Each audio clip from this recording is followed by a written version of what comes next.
Interview 1. Welcome to Community Matters. Today, we're talking with Mr. Alex, a longtime volunteer coordinator, about the benefits of volunteering. Mr. Alex, thank you for being here. It's my pleasure. Thanks for having me.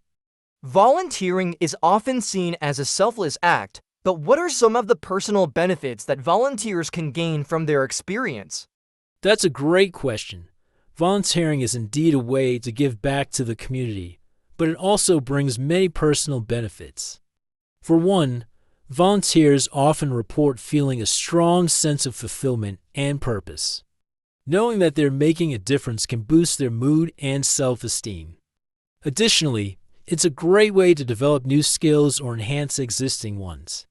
For example, volunteers might improve their communication or leadership skills depending on the nature of their work. It's also an excellent opportunity to expand one's social network and meet people from all walks of life. That's very true. Are there any specific groups of people who benefit more from volunteering? Absolutely. While anyone can benefit from volunteering, certain groups, such as students and retirees, often find it particularly rewarding. Students, for instance, can use volunteering to gain hands-on experience in their fields of interest. This can be very helpful when applying for jobs later on. Retirees, on the other hand, may enjoy the opportunity to stay active and engaged, and it can help them maintain a sense of purpose after leaving the workforce. What advice would you give to someone who wants to start volunteering but doesn't know where to begin? My advice would be to start by thinking about what causes you're passionate about. Are you interested in working with children, helping the environment, or maybe supporting people with disabilities? Once you've identified your interests, you can look for organizations in your area that align with those causes. My advice would be to start by thinking about what causes you're passionate about. Are you interested in working with children, helping the environment, or maybe supporting people with disabilities? Once you've identified your interests, you can look for organizations in your area that align with those causes. That's very helpful advice. What do you think the future holds for volunteering? I think volunteering will continue to grow in importance, especially as communities face more challenges, such as climate change and social inequality.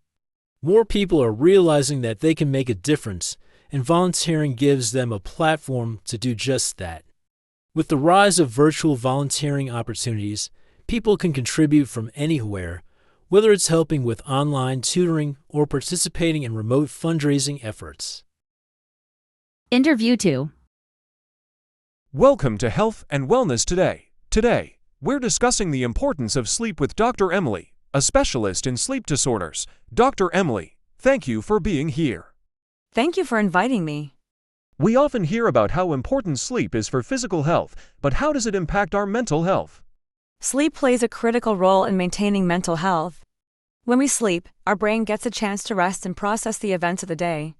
This is important for emotional regulation, memory, and overall cognitive function. Lack of sleep can lead to increased stress, anxiety, and even depression. Studies have shown that people who consistently get less than the recommended amount of sleep are more likely to experience mental health issues. That's quite concerning. What are some common signs that someone isn't getting enough sleep? Some common signs include irritability, difficulty concentrating, and feeling tired during the day, even after what seems like a full night's sleep. If someone is consistently having trouble sleeping or waking up frequently throughout the night, it could be a sign of a sleep disorder, such as insomnia or sleep apnea. It's important to address these issues early on because chronic sleep deprivation can have serious long-term effects on both mental and physical health.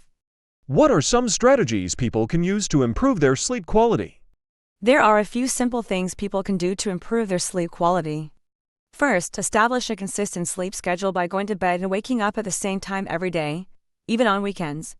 It's also important to create a relaxing bedtime routine to help your body wind down. This could include reading, taking a warm bath, or practicing relaxation techniques like deep breathing. Lastly, try to avoid caffeine and heavy meals close to bedtime, and make your bedroom a comfortable and quiet environment for sleeping. That's excellent advice. Do you think sleep is becoming more of a priority in today's society? I think there's growing awareness about the importance of sleep, especially as more research emerges about its impact on health. However, many people still struggle to prioritize sleep, often due to busy schedules and the prevalence of technology. The rise of smartphones, and other screens in particular, has made it harder for people to disconnect and get a good night's rest. I believe that in the future, we'll see more emphasis on sleep hygiene as part of overall health and wellness practices. Interview 3. Welcome to Global Destinations. Today, we're exploring the rise of culinary tourism with Miss Laura, a travel expert. Miss Laura, thank you for joining us. It's my pleasure. Thanks for having me. Culinary tourism, or food tourism, seems to be gaining popularity. What is culinary tourism exactly, and why is it becoming such a trend? Culinary tourism involves traveling to different destinations, specifically to experience the local food and drink. This can include anything from visiting food markets and restaurants to taking cooking classes and going on food tours. It's becoming more popular because food is such an integral part of culture. People want to explore new flavors and cuisines, and culinary tourism gives them a unique, immersive way to do that. Plus, with the rise of social media, travelers are increasingly sharing their food experiences, which encourages others to try it out. That makes sense. Are there certain destinations that are particularly popular for culinary tourism? Absolutely. Some of the top destinations for culinary tourism include Italy, France, Japan, and Thailand. These countries are known for their rich culinary traditions and diverse food offerings.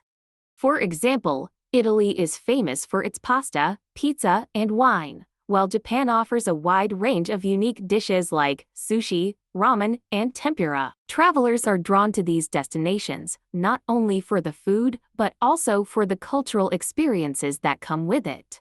What advice would you give to someone interested in culinary tourism?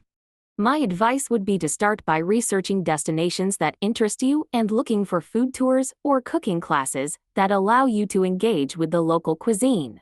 It's also a good idea to explore local food markets and street food vendors, as they often offer some of the most authentic experiences. And don't be afraid to step outside of your comfort zone. Trying new and unfamiliar dishes is part of the fun. Culinary tourism is all about discovery and exploration. How do you see culinary tourism evolving in the future? I think culinary tourism will continue to grow, especially as more people become interested in sustainable and farm-to-table dining experiences. Travelers are increasingly seeking out local, organic, and environmentally friendly food options.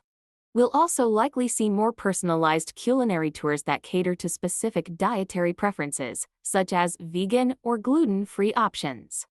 The rise of virtual cooking classes and food experiences is another trend that will probably continue, allowing people to engage in culinary tourism from the comfort of their own homes.